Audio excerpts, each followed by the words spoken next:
clients we have, which is about 95% of our clients. Yeah.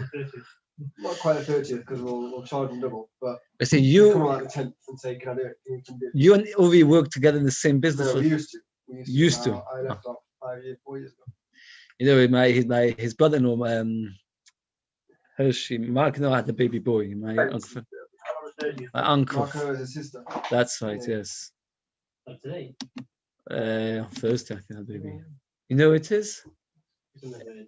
Hershey. I can't remember the surname. Oh.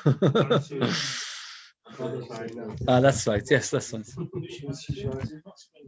No, Springer, no. Hershey something from. They didn't even start with him.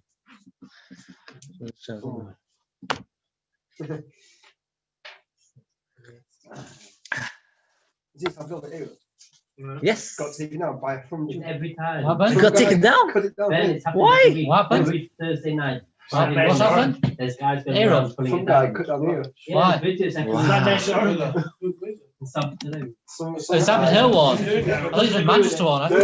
Stafford Hill can do what they want. Messed up there. No.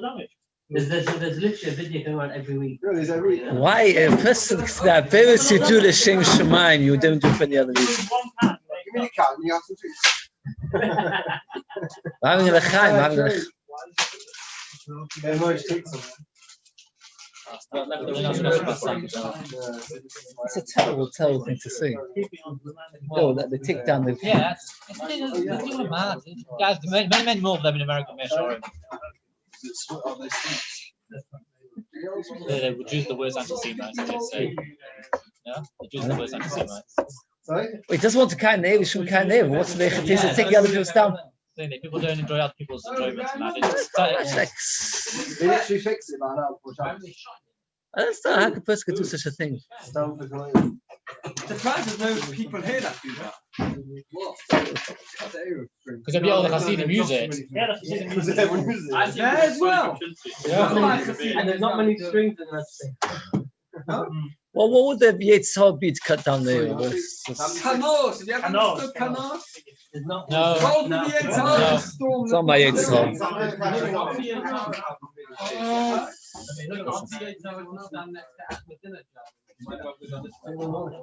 I don't have that Yetzirah either, but that's good.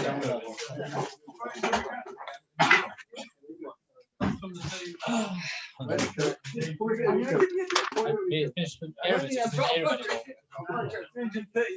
Yes. Get water on the mats now. Can probably just squeeze out each cup. Right. I think we need to get catering service here. Good evening. Who do we have? You know, we're being recorded for eternity in more than one place. Censoring Trump. We're up to Daf Nun Amud Aleph, 3 lines from the top. We've got a very, very long Daf with a lot of very interesting Gemaras. So let's get going. The Gemara told us about somebody that walked out of Yerushalayim. A person walked out of Yerushalayim with his kodshim. So he has to come back. If you remember, how far does he have to go past to come back? Now he does have to go. Safer. Since we talked about Yerushalayim, we're going to talk a little bit about Yerushalayim, La'os Lova, Yerushalayim when the Mashiach comes.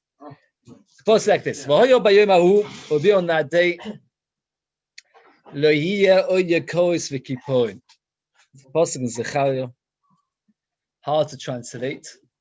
The basic meaning of the pasuk is there will not be normal light. There'll only be the beautiful light of Hashem. The 3rd line down on Nun Amud Aleph. No, up to 5 lines down. It says, "Well, what does that mean? In this world, there's a certain light which is very precious. What's the most precious light? The sunlight. Which in this world, you get sometimes a beautiful sunny day. So you get a certain, not here, sometimes you do in the middle of the summer. So in this world, that is very expensive and precious. The kofu means to float. Something which is very, very light floats. The light which in this world is very heavy and very precious, and when Mashiach comes, will be like a minimal light, like a light which floats, meaning that the light we will have when Mashiach comes will be much, much, much greater than the greatest light that we have today. That's one explanation. Rabbi Yochanan Omar, Eilu Negoim v'Alos is referring to the difficult Masechtas of Negoim and Alos. She'koin B'Olam Hazeh, they're heavy in this world, they're difficult to attain. V'kfuin Olam Haba, but they're light in Olam Haba. Rabbi Shimon Levi Omar, Eilu Bnei Adam she'koin B'Olam Hazeh. There are certain people in this world are very, very important. V'kfuin Olam Haba. When the Shiach comes, when in Olam Haba, they're not that important. Kiha to Rabbi Yosef, Rabbi Shimon Levi. Rabbi Yosef, the son of Rabbi Shimon Levi, Cholash. He got very, very ill. V'isnagit, and he, so to speak, lost consciousness, like near-death experience. Can you imagine? The son of Rabbi Shimon Levi died, and then he came back. Kihoda, when he came back, Omarei Avu my chozis. So Rabbi Shimon Levi said to his son, "What did you see?" Imagine somebody went to the next world. What did you see? Omarei ha'olam hafuch v'yisi. One of the most famous gemaras there is, I saw an upside-down world. Elonim namata, those that were up were down. V'tachtenim namala, those that I thought should be down were up. Omarei b'ni olam bo v'yisa, you saw a clear world. It's a very famous Gemara. The Gemara tells us that the people that we think are important in this world may not be important in the next world, and vice versa. There's a vote in this week's Parsha from the Torah Moshe. It's Mamash Hashgacha Pratis when you have a vote on the Parsha. Moshe finds in this week's Parsha, Torah Moshe, you can look at it. Beis Yisrael's got on the top shelf there. I was looking at it a few minutes ago. And he says like this. And this week's Parsha, Moshe, Rashi says Moshe v'Aaron, or sometimes it says Aaron, then Moshe, sometimes Moshe, then Aaron. It says Rashi, what's the answer? What's the answer? Tell you they're both Shabbat. Very good. So tell us they're both equal. It says Moshe, they're both equal. Anybody who doesn't believe that Moshe Rabbeinu was the greatest of all Nevi'im is missing one of the 13 Yudikim Ikrim. What? No, a person who doesn't believe that Moshe Rabbeinu was one of the 30 greatest Navi of all time, it doesn't believe in one of the 13 of the Yudikim Ikrim. How can you say they're both equal? So Moshe, he brings this Gemara. So I don't understand. If you would take every simple person, send him to Olam Haba, and he would say to you, I saw an upside down world. Okay, because some people are machshev, superficial things, and they come to the next world and they see the Olam looks upside down. But who are we talking about over here? We're talking about a Tana. A Tana was greater than we could possibly imagine. And he said, Olam hafach lo yisi. How could he say Olam hafach lo yisi? A great person like that, how could he possibly say such a thing? So Moshe says what he means is there's certain people that have learned a lot in this world. And the Tana knew of them as being great people, but they didn't utilize every bit of their energy. And there were some people that learned a lot less, and they used all their keiches, and therefore in Olam Haba they were greater. Because in Olam Haba we're not interested in how much success you've had, and only in the effort. And therefore even the Tanoim themselves were stunned when they saw the next world. So he says, with that you can answer that Moshe and Aaron, of course Moshe was much greater. Moshe Rabbeinu had more kelim, he had more powers. So therefore he utilized everything he had, became much greater. Aaron had less, and he utilized everything he had. Says Moshe, it's a tremendous limud haskell that HaKadosh is not at all interested in how much success you have. A person can learn the whole of Shas, and somebody learns just 2 daf. It could be the one who learns 2 daf will get much more schar. Ad kedei kach that Rabbi Shua himself was there. The son of Rabbi Shua was stunned when he saw the next world. That's one point. There's another message I heard B'Shem of Nosson Kopshitz of Ovam and I give a lot of chizuk. I don't know if you appreciate it, but I did. He said like this: the Gemara here tells us the next world is upside down. It's not just referring to people; it's referring to time. Meaning like this: there are certain days of the year that you think to yourself, that day, I definitely will be zeichet a lot of Gan Eden. I managed to learn well, I daven well, everything went well. And the other days you think to yourself, that day in Shemayim is worth nothing. I didn't manage to daven properly, I managed to learn one. And in the Shemayim, we'll see Olam Hafach. That the days that we struggled and find it difficult, Hashem treasures those days. The days that all went smoothly for us, then we'll see that it wasn't that Baruch who was not that thrilled. It's a very powerful Gemara, this Olam Hafach. A very, very powerful Gemara. It's quoted. And one final thing, the third point, we've got Moshe's point, Moshe, we've got Maskoshis, and the Chovos HaLevavos tells us that the most expensive commodity in this world is covered. Very strange fighting Chovos HaLevavos. What? No, covered. That means if a person gets covered in this world, he uses up his Gan Eden. So he says that's why Olam Hafach, because if a person gets covered in this world, and what happens is in the next world, he's lost it because he spent it all on covered in this world. The person doesn't get covered in this world, so then he's still got the money for use. It means a person should ultimately try his best to get no covered whatsoever for the mitzvahs that he does, because if a person does, it's be Olam Hafach. And there's a famous of Chananel that the reason why he said Olam Hafach was why? Because he saw that Yehuda, the Talmud of Shmuel, was sitting higher than his Rebbe. And the reason is because once a woman came crying to Shmuel and Shmuel ignored her, Yehuda listened. Okay. There's a famous of Chananel speaks about that. Okay. But I say, he said to him, so he said to him, us, Heichi Hossam, how are we there? Rishon ben Levi asked his son, so what's our situation? He said, the same respect we get in this world, get in the next world. Unfortunately, explain because he learned Torah, so his Torah would stand him in good stead in the next world as well. I heard him saying, praises the one that comes with his Torah in his hand. Many explanations what it means a Talmud b'yodoi. I just say very briefly 3. Talmud b'yodoi, the Marshal says somebody who writes down his learning, so he's got his Torah with him in his hand. Another explanation Marshal says is somebody who learns Torah and does chazor, so then by doing chazor, the learning is in his hand. The Tanya writes, very interesting, that Talmud b'yodoi means that when a person does mitzvahs in order to come closer to HaKadosh Baruch Hu, then HaKadosh Baruch Hu puts the mitzvahs in his hands. That's what he writes. I don't know. You have to be the Tanya to know such things. And when he goes to Olam Haba, you take the mitzvahs with you. But if a person does mitzvahs without saying the Shem Yichud, without saying B'tchilu Rechimu, he says that you don't get the mitzvahs in your hand, you can't come with. That's an expression in the Tanya about it. That means you have to be B'tchilu Rechimu, has to be with love and fear to Hashem. That's why he says it's very important. Okay. So praise is one who comes with his Torah in his hand. Poshpshat means chazor. The Shemati sheyoimim, I heard them saying, Havugei Malchus, those who were killed by the king, nobody can come into their chambers because it's so great. Umaninu, who are these people? If we refer to that Havugei Malchus, says the Gemara, Havugei Malchus is Suloi.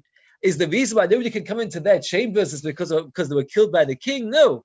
They were big Talmidei Chachomim that saw Malchus. That's why nobody can ever reach their place in Gan Eden. And Havugei Lud, one time, the Caesar, the Kaiser's king, the Kaiser's daughter was killed. He accused the Jewish people, even though they were not guilty of it. And he said, I'm going to destroy the city of Lud. And Lulaius and Popinus said it was them. Why did they say it was them? To save the city. And he had them killed. So because he had them killed and thereby they saved the whole city of Lud, so therefore they deserve that nobody should ever be come into their thing. It gives a big perspective of what it means to be killed by Kodesh Hashem, because they see that even though they didn't have any other merits, just the fact that we killed by Kodesh Hashem, nobody is allowed to go into their chamber in Gan Eden. Now the world's going to dash more psukim in Zechariah, because since we dash in one place by Yerushalayim, continue. On that day, Yiyah Matzilis Hasus. Matzilis Hasus is the adornments of the horse. It will be written Kodesh LaHashem. My Matzilis Hasus. Different explanations. Omar B'Shobanei. Otzla Kodesh Baruch Hu Lohisvad Yerushalayim. Ad Shasus Rotz Umeitza. Normally, most hours of the day, when you've got a horse, where's the shadow of the horse? No, most hours of the day, it's to the sides, except from midday where it's underneath. So from the hours of the morning till when the horse's shadow is underneath it, which means half a day, the amount of time, the amount of area that the horse can cover from running from the beginning of the day till midday will all be part of Yerushalayim.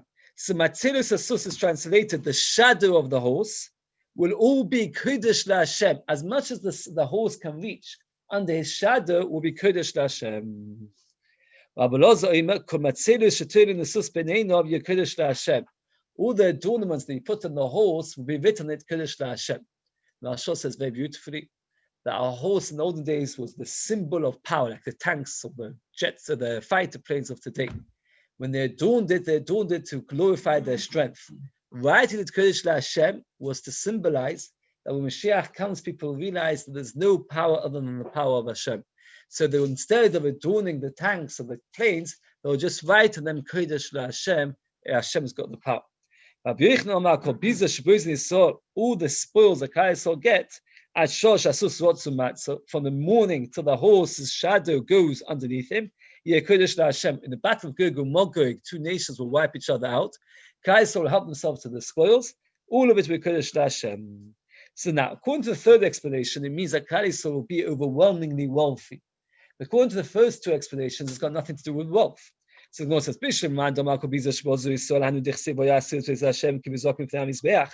that when this happens, just like the golden cups which caught the blood were made out of gold, solid gold, so too the pots in the Beis Hamikdash would also be made out of solid gold. Why does the pasuk continue and say that the pots will be of the same value as the cups? It's a new topic. It's not the same continuation. It's 2 points. One is that everything will say Kodesh Hashem, and another thing, there'll be tremendous wealth. And they'll bring gold pots to the Beis Hamikdash. The Gemara translates the word Kanani over here as a business person, a merchant. The pasuk says, anybody know what to use the word Kanani as a merchant? What? Yeah, it was just after when Yehuda left the family. Adish Kanani Ushmerot. Okay, we'll see in a minute. So the pasuk said there'll be no more business people. Why be there as business people? Because since there'll be so much wealth, the people won't need to make money because they'll already be. But these other mandomim, they said other things. There'll be no poverty. How do we know that Kanani is somebody who's called a business person? Yehuda bas ish Kanani. My Kanani. Kanani, mamish, literally a Kanani woman. Yitzchok. Avom to Yitzchok, don't marry from Canaan. Boy, Yitzchok says Yaakov, don't marry from Canaan. You're the husband of Nosif. It means a business person. That business person holds full scale. So we see the word Canaan can be a business person. The pasuk there is referring to Tzur. Tzur was the capital of. Tzur was the capital of Rome. And there, every person, even somebody who worked in business and a lowly job, was very, very important because it was such a powerful city. So eventually got destroyed. So the pasuk uses the word Kanani as a business person. Yes, Nachlik is after Rashi. Not Rashi says Kanani. No, Rashi. No, it said that the bearers of the orange shouldn't be the grandchildren because they were born. That's in Parshas Vayechi. But in Parshas Vayeshev, Rashi only says business. No, it doesn't. Look at Rashi. You've got Chumash behind you. On that Rashi of Canaan, but he says he married. Look, yeah, you're right. Yeah, you're right. But you're right. But on this word, Rashi only brings this pshat. It's another pasuk from that parsha. Hashem will be one. His name is one. Is Hashem not one already today? Some good news. That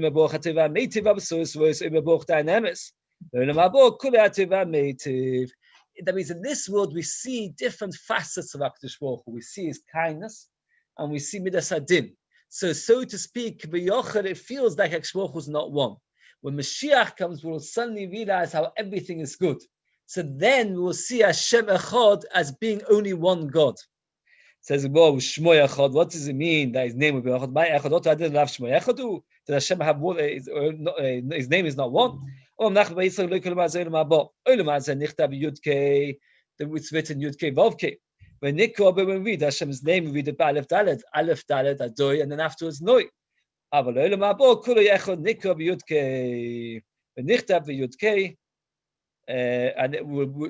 Mashiach comes, we'll pronounce the name of Hashem like it is read, not like we do nowadays. The reason is, the Ponim Iris explains, all the like this, that Yudke Vavke stands for the essence of HaKadosh Baruch Hu, who HaKadosh Baruch Hu really is. Adnos is what we perceive of him. Unfortunately, today we don't perceive Hashem properly, so we only describe what we perceive that he's the master of everything. And also, love, we will have a greater perception of him, so we'll be able to call him by his real name. We'll have a better understanding of who he is. So, we wanted to dash in a drasha how to pronounce the name of Hashem correctly when Mashiach comes. When it says le'olam, it's read with, it's got no vav there, so you can read it le'alim, to hide. Why does it have to say twice? Rashi says this word also in last week's Parashat Levi. that it says that why it says Zeh Shmi v'Zeh Zechi. This is my name, this time mentioned. It's the same thing. That says this is how my name is, but I'm remembered and recalled in a different way. Many more times in this world, the next world, and to get a more clarity, a very big mazel tov. We'll have to go on. Mitzvah Shem will be a L'chaim sponsored by Yehuda Steinberg. Thank you very much, and some sweets if they're not finished by Ben. The next whole perek is one topic, a tiny bit to do with Pesach. It's to do with about the chashivus of minhagim. And the Bell Wine once told me this. Every time I think about it, it's an amazing story. He said he knew the shul himself. He said there was a shul in Chicago that stopped saying Yukum Purkon. Why? What can you say Yukum Purkon? Reish Gelusa. I've told you, I've said the story before. Reish Gelusa. Who's the Reish Gelusa? There's a Reish Gelusa today. Who's the Reish Gelusa? Every Shabbos morning, you're praising and you're davening for the Reish Gelusa. Where's the Reish Gelusa? Who is he? So they decided to skip it. He said it didn't take many years. They stopped keeping Shabbos. They would keep Shabbos on Sunday. Women would do the laning, and the Mishabeach was for the local football club. The Mishabeach was for the local football club and kept Sunday instead of Shabbos. Once you start tampering with minhagim, the whole thing, it's medicine she'ashim. It says that it's compared to nuts. If you've got a pile of nuts and you move one out, the whole pile shifts. You see a tremendous thing. We're going to see unbelievable things by the minig of Klal Yisrael. You have to be very makbid on minhagim of Klal Yisrael. Not all the minhagim, something, but yeah, even family minhagim we'll see. So the Mishnah starts off, time to Pesach. The place where there's a minig to do malacha till chatzos to do. If you got a minig not to do, you mustn't do. The Mishnah is talking about till chatzos. After chatzos, when nobody is allowed to do. But till chatzos, it depends on the minute. Now, what's the reason not to do malacha on Erev Pesach? Why shouldn't you do malacha on Erev Pesach? Then you get busy. Very good to get busy. You won't get out. Says Rashi. Let's see the second Rashi. Shelo says Kadesh told b'malacha v'yishkach b'yochem, so you won't burn your chometz. Ushchitas Pesach, you won't shech the korban Pesach. V'tikul matzah, let's say chalayla, you won't bake your matzahs. You've got a lot to do. Baking your matzahs, get rid of your chometz, shech your korban Pesach. Says Rashi, and I'll tell you, it's also straightforward. You have to do everything on the day. Why? Why can't you bake your matzahs when you come home from shul? Why not? Because you have to get on with it. The mitzvah l'tzrech b'yodem k'tei lahosim don't bake basa chut v'matzvah l'b'sach v'sheshek shleishanu. There's a mitzvah to get on with the job. I've had various times I managed to speak to Rabbanim. One of the questions I always asked them before Pesach is how quickly from when they get home from shul do they start the seder? You should ask if you ever meet a big Talmid Chacham, ask them. And it's fascinating. There are some who are makbid straight away. And I saw many. I was once by a Rav, said it takes him over an hour. I was horrified. There's a Mishnah, very disturbing. He said to me, and it always struck me, I'm not paskening, you have to ask a local Orthodox rabbi what to do. So if I come home and I rush, what will happen is it'll create a tension in the atmosphere and unhappiness. Better that I shouldn't keep the words of Chazal, and the atmosphere should be Gishmak and Shalom Bayis, than to cause this thing. It was a very fascinating insight into his behavior, but I'm not saying that you should or shouldn't, but it's strange because the Gemara put tremendous chashivas. I know somebody, they have a ma before Nacht and they have Kiddush the second day it's Nacht, they makbid on everything to get it right because it's a big war. But anyway, I'm not saying to you what you should do, I'm just telling you an interesting insight I once heard from somebody. He felt that it wasn't worth it, better to go against the Chazal, not to cause any. There's a fascinating Tosfos in the top Tosfos. Tosfos says that there's a minhag not to do malacha. And we said, why shouldn't you do malacha, says Rashi, because it's a very, very busy day. And if you start doing malachas, you'll end up not burning your chometz, not shechting your Pesach, not doing your matzahs. Tosfos brings from the Yerushalmi a completely different reason. Why not? Because the day that you bring a korban is a Yom Tov. If you went to the Beis Hamikdash, Beis Mashiach comes tomorrow, and you bring the korban tomorrow, Shlamim, it's a Yom Tov, and you're not allowed to do malacha. Have you ever heard of such thing?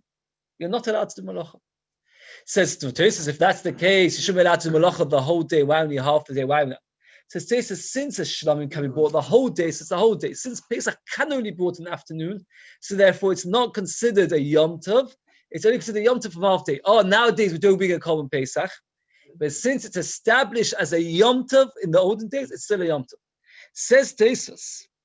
In fact, the medag from this Tosfos, many will show you that it's a deiraisa to do malacha on the day that you bring a korban. So if you bring an oila today, you can't do malacha min hatayah because we'll see there's droshes about it. Today's asks an unbelievable question. Klal Yisrael should never be allowed to do malacha ever. Why? We've been a common Talmud, and we're all part of it. So can you imagine if Today's would be halacha l'maisa? We'll never be allowed to work because we're always being the common Talmud. Oh, says Tesis, the Tesis lo safto de gonacha v'sivoishcha. It's mashma the Torah gave a special heta for us to do malacha, even though we've been the common Talmud. You know, it's finished of Tesis. Look at the last two. I can read the whole text. You've got time. So somebody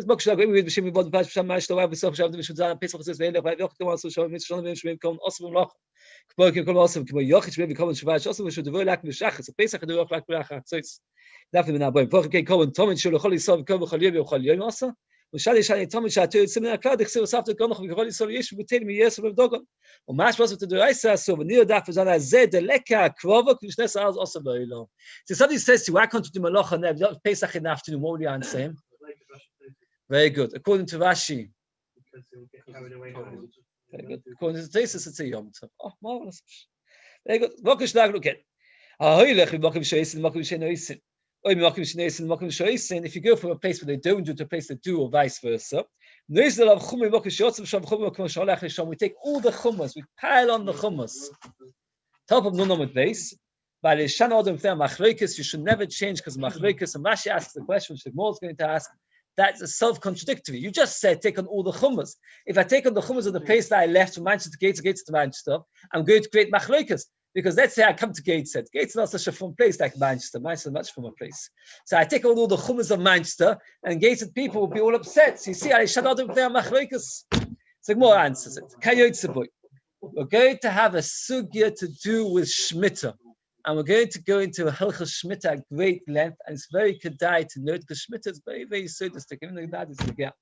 But there's one drasha. The pasuk says that you should feed your animals and your wild animals. Or Levi, you like Rashi. What does Rashi say on that pasuk? Pasuk says you should feed your behemo v'lachar shabasada.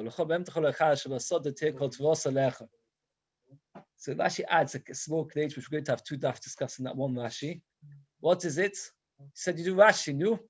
Rashi says if you feed your domesticated animals, of course your non-domesticated animals. So Rashi says like this: as long as your wild animals have, your domesticated animals are allowed to have. If there's nothing left for the wild animals, you're not allowed to have at home. That means, let's say you gather some peaches from the garden. You're allowed to? Yes. Your garden, your neighbor's garden.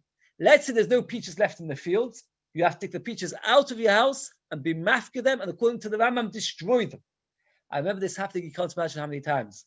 And what would happen is, I lived in that for quite a number of years, what would happen like this? They would say, there's no more grapes in the field. So I had a neighbor that went to Sorotskin's Kola. Anybody heard about Shlomo Sorotskin's Kola? Huge Kola, over 2,000 people. Anyway, 3,000 people. So they gave lots of grape juice for free. They would get it, because imagine you have 2,000 Avechim and everybody needs to have boxes of grape juice.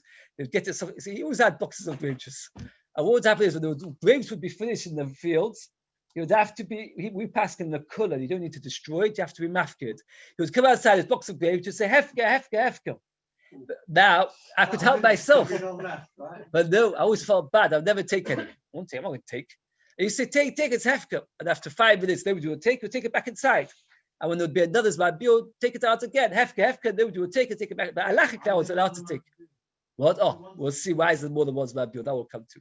But the Beis said that's called Zman Bil. What's Zman Bil again? What's Zman Bil? You're allowed to help yourself. If let's say you own peaches or you don't own peaches, your neighbor owns peaches, you're allowed to help yourself, right? As long as you don't sell them, you're not allowed to sell Perush Shmita.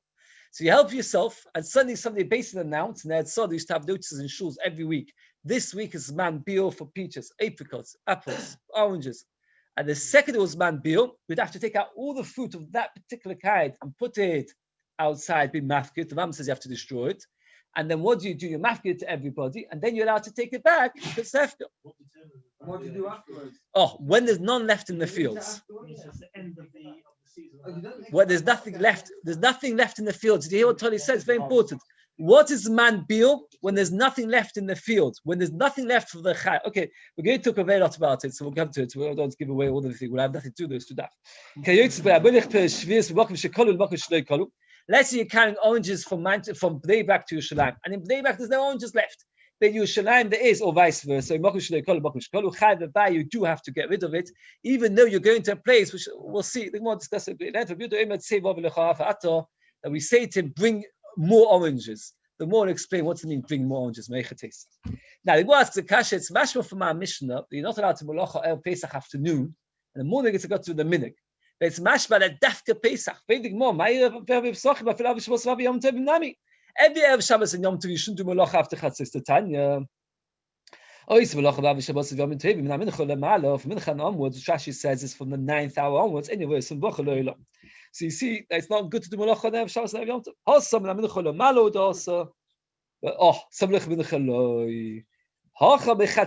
there it's only mincha lemala, only from mincha time, mincha ktana. Here it's from chatzos, which is much earlier. Inami hasam simin bracha delay chazi. You won't get bracha. Ava shamutin le. We don't put him in the chayim. Hacha shamutin nami shamutin le. We put him in the chayim. As Ben murmured, that our missions talk about the issa. There we talk about simin bracha. So again, there are two answers. What's the two answers? What's the difference between Pesach and let's say Erev Shabbos? What's the two answers? Pesach is from chatzos. Shabbos is only from mincha ktana. Second answer is Pesach is an Issa. The rest of the year, it's an Issa. Put it in Chayim. Shabbos, it's just anyway. It's not a successful idea. Gufa. Person does malacha there Shabbos there Yom Tov from Mincha onwards. Over Motzi Shabbos and Motzi Yom Tov. And Motzi Shabbos and Motzi Yom Tov or Motzi Yom Kippur. Whenever there's a chance of doing an avir, la asur to include tanis tzibur. Rashi explains like this. It's like a Mishnah in Tanis, if you ever did it. When there was no rain, they would make 3 tanesim. Those 3 tanesim were only for half day, and only men had to fast, not women and children. If there was still no rain after the 3 tanesim, Monday, Thursday, Monday, they make another 3 tanesim. This time was the whole day, and everybody had to fast. Another 3 tanesim, the next time they were not even allowed to wear shoes. Each time, the 3 tanesim get more chamor. The latter ones, you weren't even allowed to do malacha. That's what Rashi says. The Gaon disagrees. And he says, referring to Tisha B'Av. I say Tisha B'Av, it's not Tanis, so if you look on the site. Anyway, you won't see success. If you do Malacha on Shabbos afternoon, close to Shabbos, you won't see success. There's an interesting Tosfos, top Tosfos. We'll see how many Tosfos we can do today again. Tosfos says there's a Yerushalmi that says that there were certain women that didn't do Malacha the whole Motzei Shabbos because of this Gemara. If you do Malacha Motzei Shabbos, anyway, says the Yerushalmi, you should tell the woman to work, force them to work. Why? Because if they were... No. No, why? The washing up. No, because at the end of the day, he says, because it's not good for them to be idle, to be the thing. Oh, it's not good for them to be wasting their time. Oh, the Maisa. The Beis just said, anyway, Simon Bracha. Answers to this, anyway, Simon Bracha is referring to the time during marriage. While the husbands are being married, then there's anyway, Simon Bracha to do a proper job. But during afterwards, even if they have the minhag, let's see, we're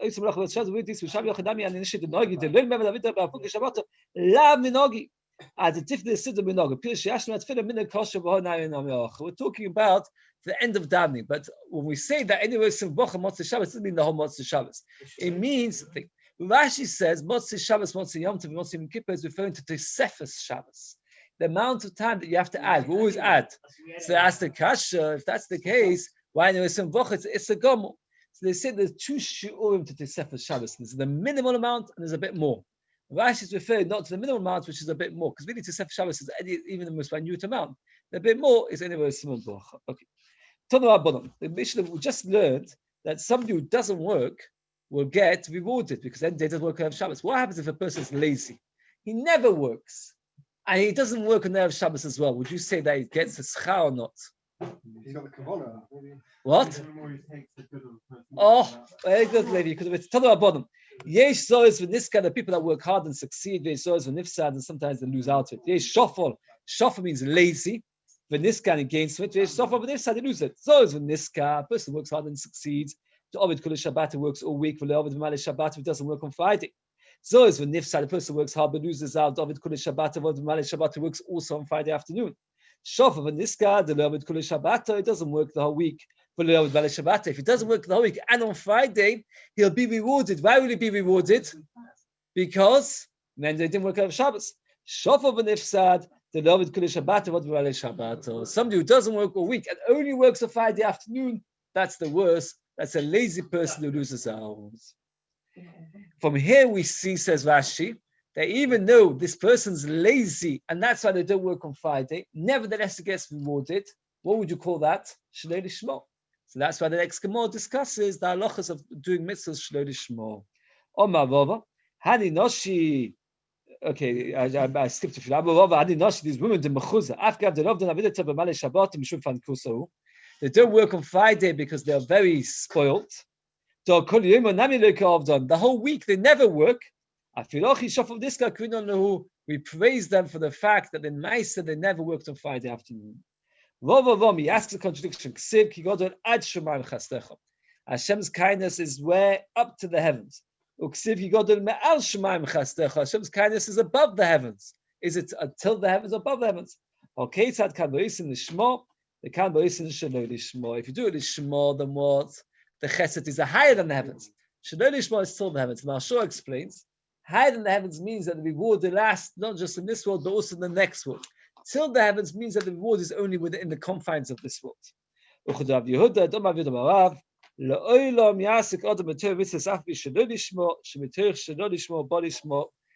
to do Shloi Lishmo because Shloi Lishmo comes to Shmo. There's a Chassidish Shavata, again, the Ponim Era says this, but he says that this is quoted in so many places. Means like this. It's a vertum that you have to work how to serve Hashem from the Shloi Lishmo.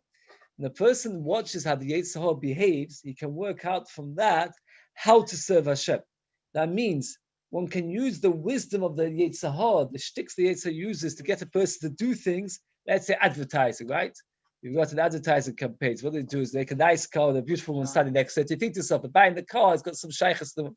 Same thing, that if you want to make Torah mitzvahs exciting, you have to make an advertising campaign in your mind. And what happens is you have to make Torah mitzvahs, you should put toffees out when you're giving a shiur.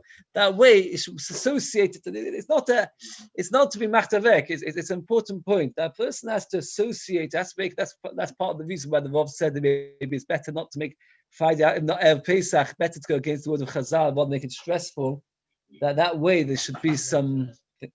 Okay, it's a very interesting material. This was a very important taste. The second taste is let's do it inside. A person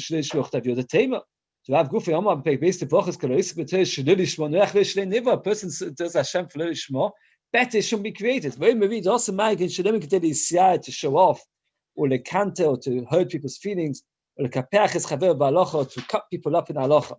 Here we're comparing to the previous Gemara. It doesn't work a week. So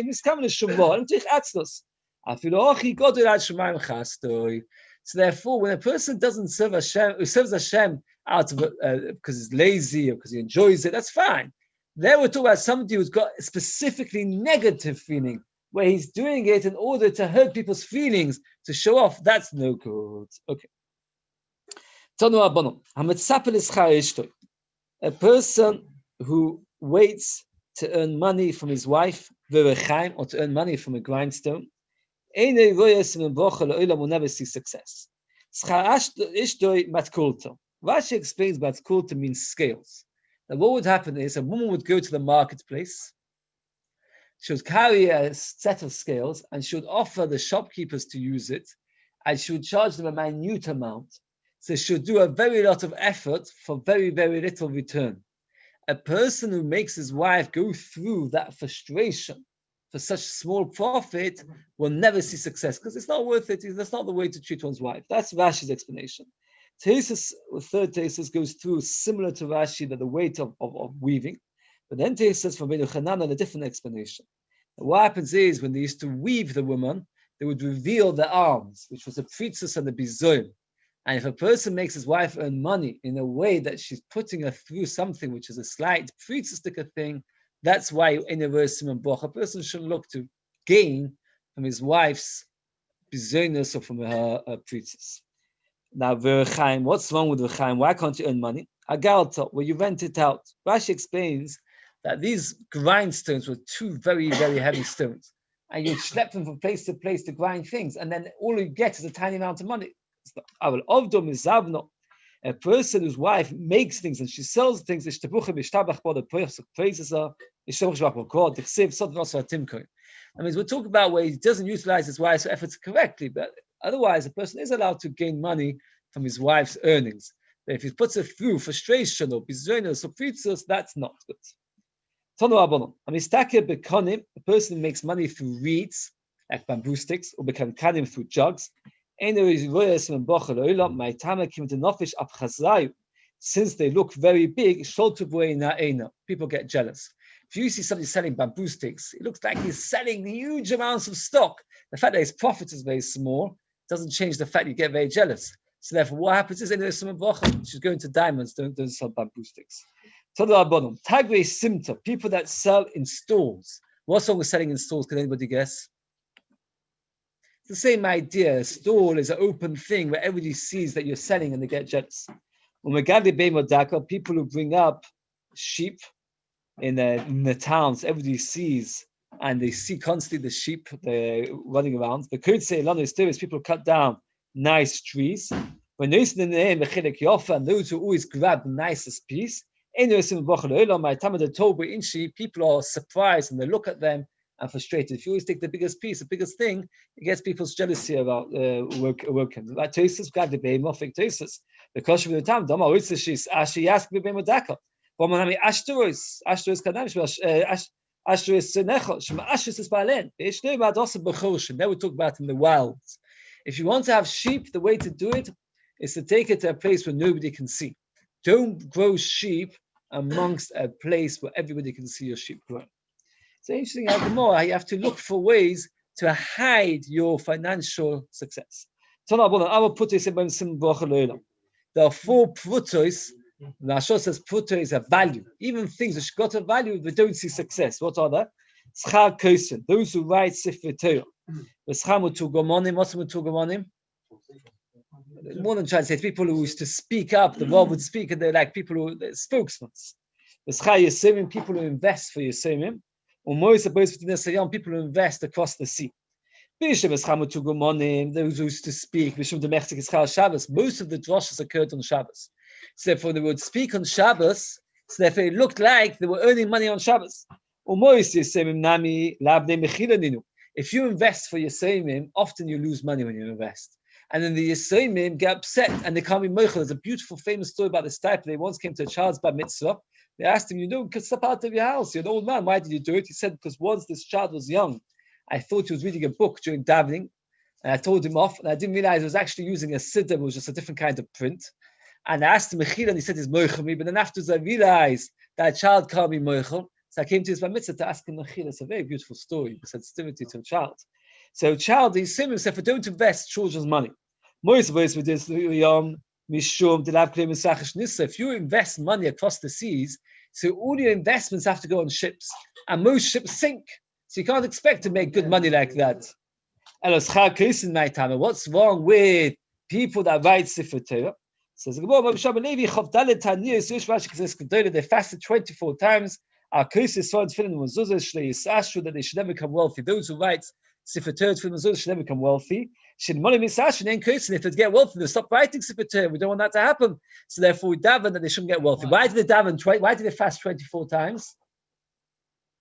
Says the Ben Yehuda, because there are 24. It's farming Tanakh. Maybe say it's not good to get richer. I just want to become richer. So how would I we'll see. We'll come on dust a bit more. Let's see to Tosis. Kosis. We should move on. Dafka Kos Kelim Kaled should learn means to look him. Don't end to go in. And it's going to ask him about the bottom. The big should capture by the sausage who can stacker. Only people that write to sell, but people who are employed as writers, that they did succeed. Well, he talks about it more. Tonu Abonom. Those who do their businesses, those who buy and sell. If they do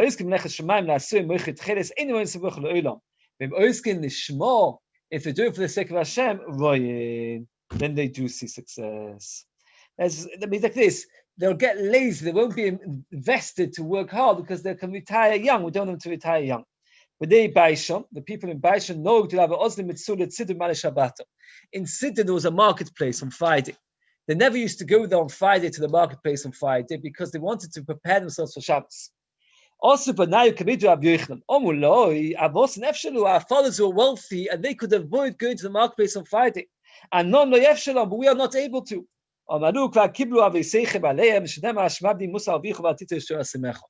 So there's a very long taste in the Nalef from Dalef. We'll do a bit of it tomorrow. We've done every taste today because the last taste is on another Ex-Gemor. So we did every taste of today's stuff.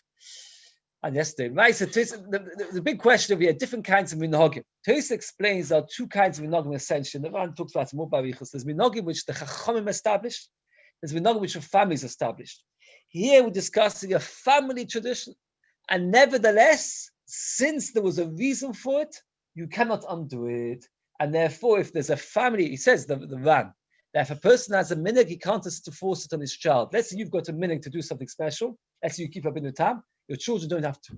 But if the Kehillah accepts a minhag, then even if it is that the Chachamim did not establish it, but the Kehillah established it on their own, the Chavek will continue doing the halachas of minhagim tomorrow.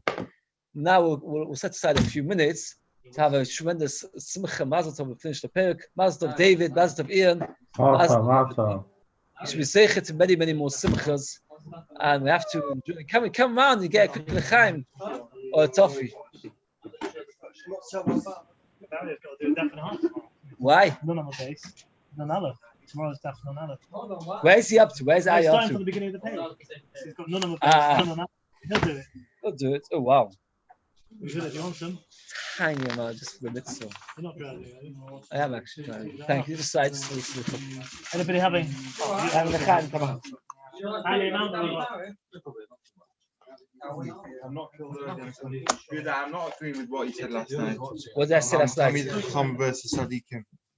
I was learning Tomorrow a bit says of it. Mussar. Tomorrow state. Forget the Gemara. The Gemara. The chaim. Chaim. If you look at the Chazanish, you get shocked. Yeah, the Chaim against Yerushalayim. What's he say? Yerushalayim Yotzoi. Without Yerushalayim, nothing. The Torah is very nice, but without Yerushalayim, the person can't attain anything. It's like building a shah for a chotz and then not having a chotz. Look at the Chazanish Shimon B'Tochen. You'll get a shock of your life. What?